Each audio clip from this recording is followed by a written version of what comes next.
విద్యా వ్యవస్థకి జగన్మోహన్ రెడ్డి ఏం చేశాడు లేదా కూటమి వచ్చినాక ఎట్లా ఉంది? విద్యా వ్యవస్థ జగన్మోహన్ రెడ్డి వచ్చేసరికి నాడు నేడు ద్వారా ఎన్నో స్కూళ్ళు బాగు చేయించాడు. అలాగే గవర్నమెంట్ స్కూల్ అన్నింటిలో కూడా నాణ్యమైన విద్యను ప్రవేశపెట్టాడు. ఇప్పుడున్న ప్రభుత్వం వచ్చేసరికి నాణ్యమైన విద్య లేదు, అలాగే సరైన ఫ్యాకల్టీ లేకుండా, ఎటువంటి డిఎస్సి ఉద్యోగాలు కూడా లేకుండా ఎంతోమంది ఇబ్బంది పడుతున్నారు. ఉన్న స్కూళ్ళు మరమ్మతులు చేసిన అన్నీ రెడీగా ఉన్న జగన్మోహన్ రెడ్డి ప్రభుత్వంలో కొన్ని మరమ్మతులు సగం చేసి ఉన్నటువంటి పూర్తి చేయకుండా అలాగే నిలిపేయడం జరిగింది. అలాగే ఇంగ్లీష్ మీడియం హై క్వాలిటీ ఉన్న విద్యను తీసివేసి క్వాలిటీ లేని విద్యను ప్రవేశపెట్టారు. అలాగే మెడికల్ విధానంలో కూడా హాస్పిటల్స్ అన్నీ చాలా దౌర్భాగ్య స్థితిలో ఉన్నాయి. ఎగ్జాంపుల్ నిన్నగాక మొన్న రీసెంట్గా మా మామగారికి యాక్సిడెంట్ అవ్వడం జరిగింది. అయితే మచిలీపట్నం గవర్నమెంట్ హాస్పిటల్ తీసుకెళ్ళాం. అటువరకు ఎంతైతే ఫెసిలిటీస్లో తయారు చేసినటువంటి Machilipatnam medical hospital medical college కలిగిన మచిలీపట్నం కాలేజీని ఎంత దౌర్భాగ్య స్థితిలో తయారు చేశాడంటే అక్కడ సరైన వైద్యం లేకుండా ప్రజలు చాలా ఇబ్బంది పడుతున్నారు. అలాగే మా మామగారు తీసుకెళ్ళి హాస్పిటల్లో జాయిన్ చేసిన తర్వాత జస్ట్ 9 గంటలకి డాక్టర్ గారు వచ్చి చూసి, మీ పరిస్థితి కొంచెం విషమించింది, ఎంఆర్ఐ స్కాన్ తీయాలి, సిటీ స్కాన్ తీయాలి, తీసిన తర్వాత విషయం చెప్తామని చెప్పడం జరిగింది. కానీ ఎట్టి పరిస్థితుల్లో డాక్టర్ గారు సిటీ స్కాన్ తీసిన తర్వాత 24 అవర్స్ అయినప్పటికీ రిపోర్ట్ రాలేదు. ఏంటని అడుగుతుంటే సిబ్బంది చాలా నిర్లక్ష్యంగా ఉన్నారు. హాస్పిటల్లో నర్సులు కూడా పట్టించుకోవడం లేదు. అలాగే నీట్నెస్ అసలు బాగాలేదు. అంతా చాలా నిర్మానుష ప్రదేశంలో వచ్చినటువంటి గృహంలో వచ్చినటువంటి వాసన, భయంకరమైన వాసన వస్తూ ఉంది. చాలా ఇబ్బంది పడుతూ ఉన్నారు ప్రజలు. బెడ్ల ఫెసిలిటీ బాగాలేదు. అలాగే హాస్పిటల్ అసలు డాక్టర్ వస్తేనే కదా రావడానికి, వస్తున్నారు, ఎంత సీరియస్ ఉన్నప్పటికీ వాళ్ళని తీసుకెళ్లి వార్డులో పడేస్తున్నారు.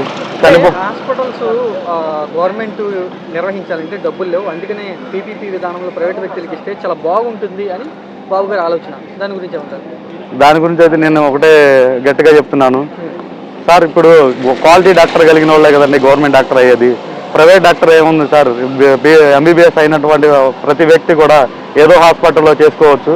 అలాగే అదే గవర్నమెంట్ హాస్పిటల్లో చేయాలంటే ఎన్నో టెస్టులు రాసి ఎంతో కష్టపడి సాధించినటువంటి మెరిట్ స్టూడెంట్ మాత్రమే గవర్నమెంట్లో వచ్చే ఉద్యోగాలు ఉన్నటువంటి ఉంటాయి.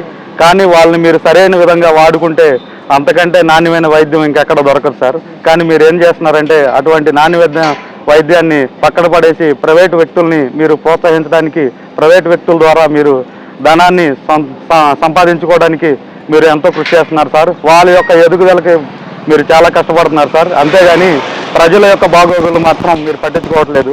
ప్రైవేటు వ్యక్తులకు ఇస్తే హాస్పిటల్స్ ఏం ఖర్చు అవ్వదు జనాలకు అంటున్నారు, నిజమేనా?